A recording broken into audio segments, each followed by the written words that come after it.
Bismillahirrahmanirrahim. Assalamualaikum warahmatullahi wabarakatuh. Selamat pagi teman-teman sekalian. Kami dari kelompok 14 mata kuliah Manajemen Lembaga Pendidikan Islam sedang melakukan wawancara di sekolah Miss Al-Husna Pasir Nangka, Tiga Raksa, Tangerang, Banten. Baik, sebelum kita melakukan wawancara, izinkan saya memperkenalkan rekan-rekan saya. Yang pertama ada Nilawatul Fadilah, yang kedua ada Wardatul Jannah, kemudian saya sendiri Siti Tazkiyatul Fitri. Baik, untuk wawancara dilanjutkan pada video selanjutnya. Assalamualaikum warahmatullahi wabarakatuh.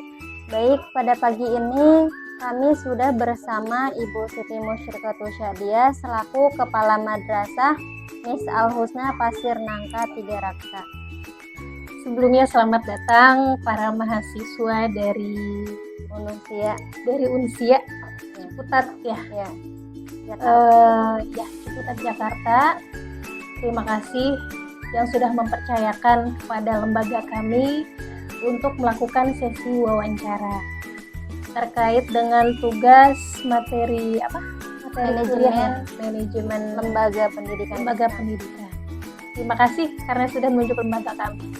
Baik, di sini saya selaku kepala madrasah di Miss Al-Husna Pasir Nangka akan sedikit menjelaskan dari beberapa pertanyaan yang akan adik-adik ajukan kepada kami. Tadi yang pertama, pertanyaan yang kami ajukan yaitu kebijakan apa yang melandasi ekstrakurikuler pencaksilat yang ada di lembaga ini? Kebijakan apa yang melandasi ekstrakurikuler pencaksilat di lembaga ini? Nah, sebelumnya memang kita semua perlu mengetahui bahwasanya Madrasah Ibtidaiyah merupakan lembaga formal yang memberikan pengajaran dan pendidikan berperilaku baik agar sesuai dengan harapan yang diinginkan oleh pihak sekolah ataupun orang tua. Nah, untuk menunjang segala keberhasilan yang diharapkan oleh peserta didik, tentunya sekolah harus menyediakan sarana dan prasarana yang bermanfaat bagi peserta didik. Oleh karena itu, madrasah kami tidak hanya memberikan pengetahuan dan membentuk perilaku peserta didik yang baik, tetapi madrasah juga menjadi media pengembang kemampuan dan keterampilan peserta didik, tentunya dengan diadakannya beberapa macam ekstrakurikuler. Nah, salah satunya yaitu ekstrakurikuler pencaksilat. Kemudian di pertanyaan selanjutnya terkait pengorganisasian penyelenggaraan ekstrakurikuler. Pertanyaan yang pertama yaitu siapa sajakah yang terlibat dalam pembinaan ekstrakurikuler tersebut? Yang pertama, kepala sekolah. Kenapa kepala sekolah? Karena mau bagaimanapun dan kegiatan apapun yang dilaksanakan di sekolah, sudah pasti kepala sekolah harus diikutsertakan. Karena kepala sekolah merupakan induk dari segala induk ya yang ada di suatu lembaga. Nah, di sini kepala sekolah sebagai penanggung jawab. Yang kedua itu pembina ekstrakurikuler. Kalau misalnya mau diadakan ekstrakurikuler apapun, udah pasti ya harus ada pembinanya. Nah, terus yang ketiga itu pelatih. Pelatihnya di sini boleh dari manapun, termasuk dari senior ataupun alumni dari ekstrakurikuler pencaksilat tersebut. Nah, yang terakhir peserta didik. Sudah pasti peserta didik. Kenapa? Karena kalau misalnya ekstrakurikuler dibentuk tidak ada peserta didik yang ikut, ya untuk apa? Kemudian pertanyaan yang kedua, siapa sajakah atau jenjang kelas berapa saja yang bisa mengikuti kegiatan ekstrakurikuler pencaksilat tersebut? Khususnya di lembaga kami, Miss Al-Husna Pasir Nangka, kebetulan untuk kegiatan ekstrakurikuler kami mulai dari kelas 4, jadi kelas 4, 5, dan 6. Kenapa? Karena kalau misalnya kita laksanakan dari mulai kelas 1, 2, dan 3,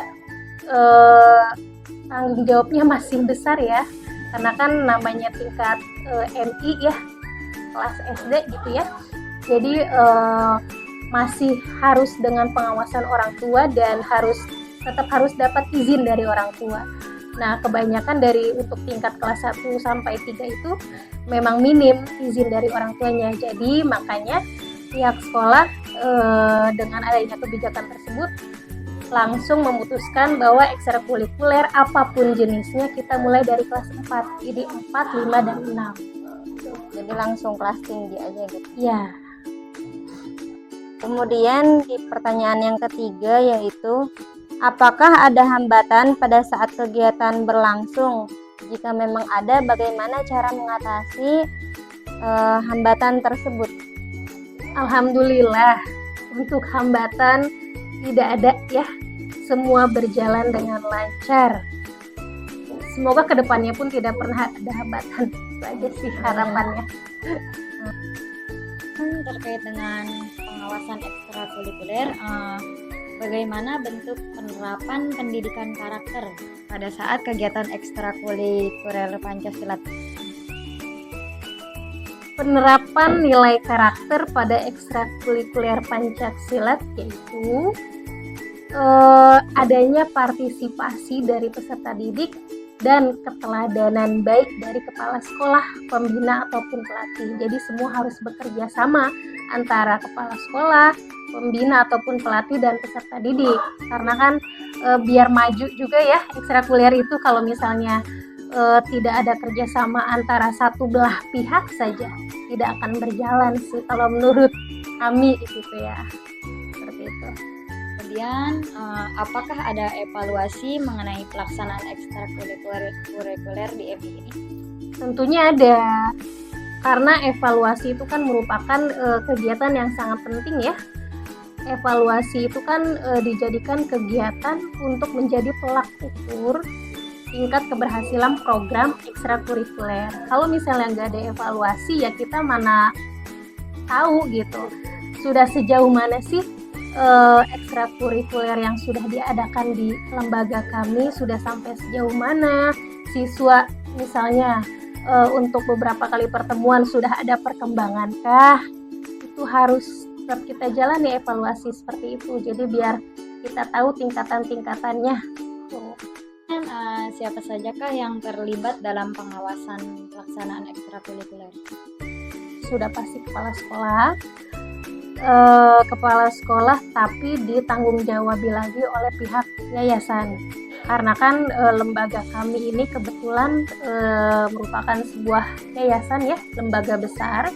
Jadi kebetulan di lembaga kami ini ada 3 tingkatan, MI, SMP, dan SMK. Jadi walaupun misalnya MI, SMP, dan SMK itu ada kegiatan apapun, otomatis pihak yayasan harus dilibatkan juga untuk pertanggungjawaban apapun kegiatannya. Terus mungkin untuk yayasan mah hanya untuk pertanggungjawaban, tapi kepala sekolah memiliki kewenangan untuk mengawasi yaitu berupaya memperbaiki dan meluruskan sehingga mencapai tujuan yang direncanakan. Selanjutnya pertanyaannya akan disampaikan oleh teman saya, Wardatul Jannah. Pertanyaan selanjutnya terkait pelaksanaan ekstrakurikuler. Pertanyaan yang pertama, kapan jadwal kegiatan Pancasilat ini berlangsung? Jadwal kegiatan ekstrakurikuler Pancasilat ini kebetulan untuk semua ya. Kebetulan di lembaga kami ini ekstrakurikuler dilaksanakan setiap 1 minggu sekali, yaitu dilaksanakan pada hari Minggu. Kalau untuk jamnya itu tergantung pembina ya. Tergantung pembina dan ya pokoknya tergantung kebijakan pembina. Jadi kepala sekolah hanya menyetujui saja. Pokoknya dalam 1 minggu sekali dilaksanakan hari Minggu. Itu bisa pagi, siang, ataupun sore. Kedua, apakah perlu dibuat waktu tersendiri untuk kegiatan ekstrakurikuler ini? Sangat perlu jika memang akan diadakannya ataupun akan dilaksanakannya event-event tertentu. Kayak misalnya kita bulan depan akan mengikuti event tertentu nih, perlombaan tingkat kabupaten kah atau tingkat manakah, otomatis nggak mungkin dong dalam waktu 1 bulan itu kita cuma latihan seminggu sekali. Nah karena kita akan melaksanakan event tertentu, otomatis dalam seminggu itu bisa saja kita melaksanakan kegiatan ekstrakurikulernya atau latihannya itu seminggu 3 kali kah, kayak gitu. Jadi tergantung, tapi memang perlu untuk waktu tersendiri itu perlu kalau misalnya akan mengikuti event-event tertentu seperti itu. Pertanyaan selanjutnya, apakah pelaksanaan ekstrakurikuler ini di MI ini cukup membuat siswa berkembang secara optimal? Ekstrakurikuler di MI di lembaga kita ini sudah cukup optimal ya, karena melihat dari banyaknya peserta didik yang berminat untuk mengikuti kegiatan ekstrakurikuler. Jadi bukan hanya di ekskul pencaksilat saja, jadi di beberapa ekskul pun ternyata siswa kita itu sangat antusias untuk mengikuti ekskul. Kenapa? Karena mungkin tertarik dengan kegiatan-kegiatan selain belajar. Itu sih kalau menurut kita, pihak sekolah sangat memacu kemampuan siswa untuk bergerak lebih luas seperti itu. Mungkin itu aja pertanyaan wawancara dari kami. Sebelumnya dan sesudahnya kami terima kasih banyak karena Ibu Kepala Sekolah, Kepala Madrasah ini sudah bersedia wawancara dengan kami dari mahasiswa Unisri Jakarta. Itu aja mungkin ya Bu. Ya, sama-sama. Semoga tugasnya diberi nilai yang bagus sama dosennya. Titip ya Pak dosen. Tetap semangat, jangan pantang menyerah. Lakukan hal apapun untuk membuat kalian berkembang. Ya. Mudah-mudahan lembaga ini juga semakin maju dan sukses. Amin. Terima kasih doanya. Semoga kalian juga nanti bisa menjadi orang yang sukses. Assalamualaikum warahmatullahi wabarakatuh. Waalaikumsalam warahmatullahi wabarakatuh.